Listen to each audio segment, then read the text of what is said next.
Here's why you have to quit porn right now. Watch this video till the end and share it with those in Gen Z who you know. Subscribe to. I'm going to walk through properly ordered sexuality from a Catholic standpoint and then the 3 stages of porn addiction. The average Gen Z was first exposed to porn at just 9 or 10 years old. We're a generation that was given new phones by our parents when they came out in 2008.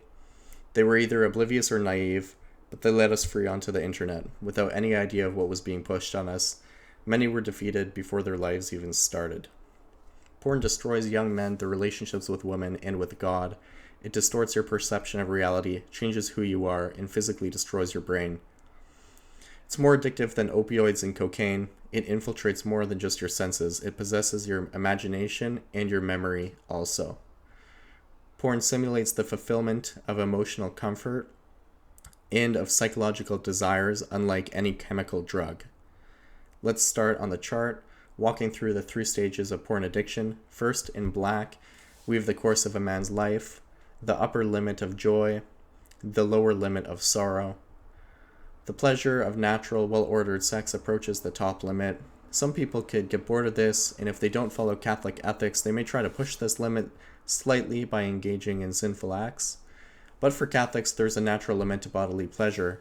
God gave us reason, which tempers our desires, to stay within the bounds of what's licit, reasonable, and not damaging to the soul. Likewise, there's a limit to Catholic sorrow, as we always have to retain eternal hope and faith in God.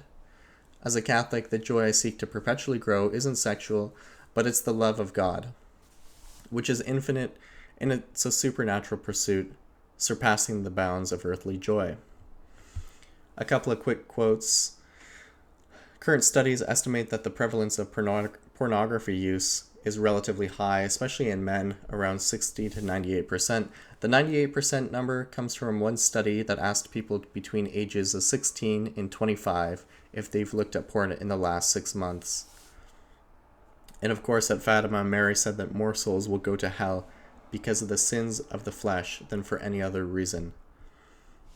And Our Lady of Good Success in the 16th century said a time was coming where purity would not be found in children. So on to stage 1. Those in stage 1 have just started looking at porn. They're young, or they gave up on the hopes of having a wife. They're the ones who have managed to keep porn use limited, the casual user, so to speak. Perhaps a father in a marriage who oscillates between his wife and porn. They're naive because they think it's not going to be a problem for them. They think it's somebody else's problem, but they can interact with evil just a little bit and not be hurt by it. Stage 1ers don't know it yet, but according to their own principles, there's no reason not to dive deeper. In truth, there is no casual porn user. It's just a scale of addiction and complicity with evil. The only ethical principle a non-Catholic stage 1 porn user can use to defy becoming stage 3 is the principle that they don't want to hurt themselves. They'll say, I'm not hurting myself, and if I wanted to, and if I ever did hurt myself, I would just quit. Little do they know that this habit will strangle them silently, making them addicted and physically dependent before they know it. The first and casual uses of porn cause an abnormal jump in dopamine, elevating a single man beyond what would be natural to his state in life otherwise.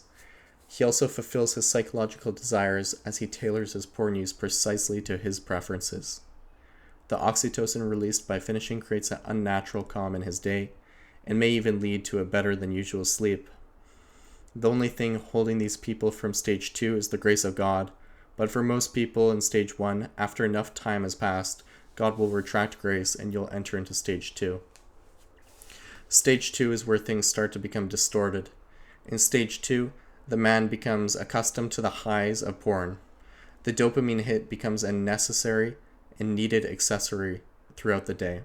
His dopamine receptors start to decline, and the other pleasures of life become less pleasurable as a result.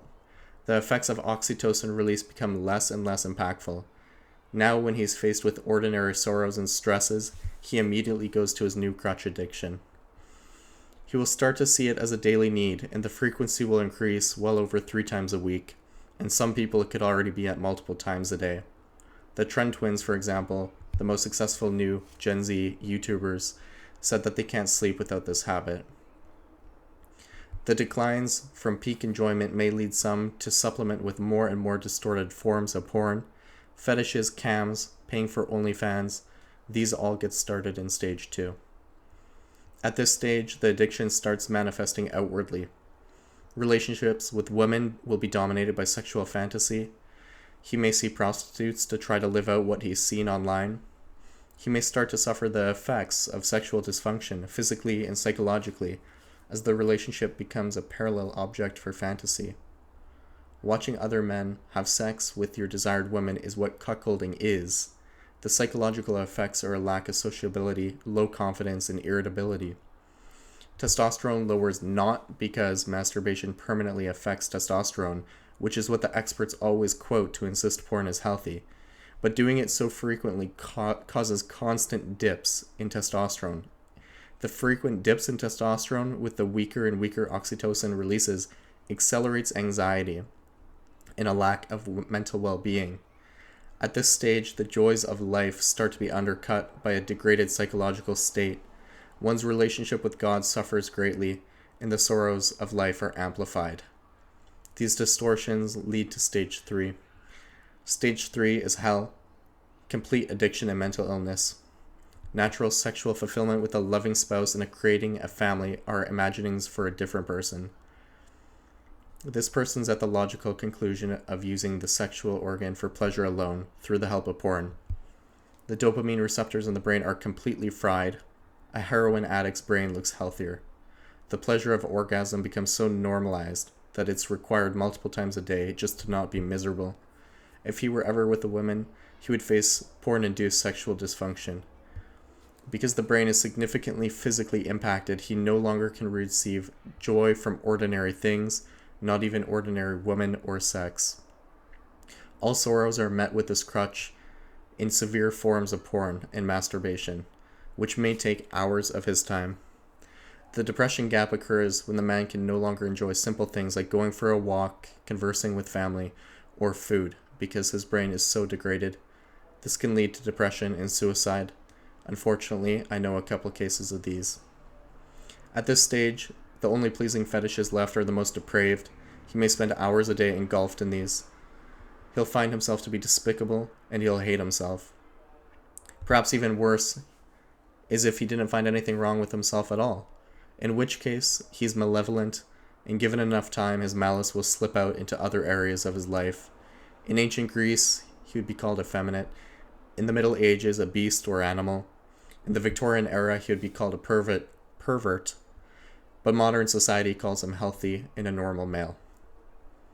He no longer functions normally around any woman because she is nothing more than an object for pleasure. God is completely out of his sight as his focus is drawn onto one thing alone. Derealization may occur. Hypersexuality may induce mental illness like bipolar and suicidal ideation. Physically, he'll feel weak and tired all the time. He'll find himself impossible to fix even if he tried, a husk of a man with a font of psychology better fit to demons. Jesus said, "Blessed are the pure of heart, for they will see God." The man in stage 3 not only doesn't see God, but he has been destroyed by the thorns of life. Do not despair if this is you. With God, all things are possible. When her brother Lazarus died, Martha went to Jesus and met him on the road. And she said, "If you had been there, he would have not died." Jesus said, "Your brother shall rise again." In tears she said, "Yeah, Lord, I know he shall rise again on the last day, the day of resurrection." Jesus said to Martha, "I am the resurrection and the life." And he called to Lazarus, and he lived. So become a Catholic and live a pure life. Quit porn today, but don't just quit it today. Quit it every day for the rest of your life.